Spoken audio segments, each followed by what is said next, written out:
আবৃত্তি করছি কবি শাহজালাল খানের বঙ্গহংসডিম্ব।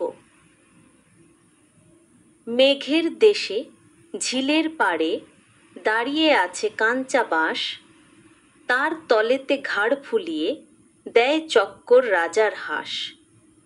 বড় হাঁসটা লেজ ফুলিয়ে ঝাপটা দিয়ে ডুব মারে, ছোট হাঁসটা ঝম্প দিয়ে আছড়ে পড়ে খাল পাড়ে।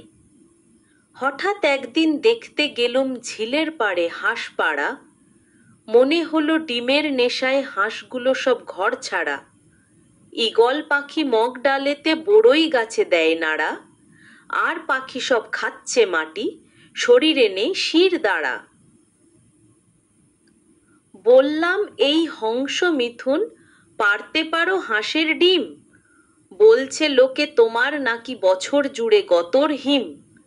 লোক দেখলে দেও চক্কর, লেজ দুলিয়ে লোম ঝাড়ো, কেউ না চেলে সর্ষে তেলে নাক ডুবিয়ে ঘুন পাড়ো।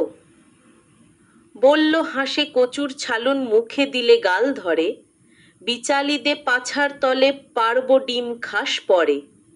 একটা ডিমে জোড়া কুসুম রাত জেগে সব স্বপ্ন দেখ, শীত ঘুম দে জাগবি তোরা, করব যখন প্যাকর প্যাক। শেখ সৈয়দ মোগল পাঠান এই দেশটা ডিমের দেশ, চারিদিকে ডিম পাড়ানি দেখতে দারুণ লাগছে বেশ।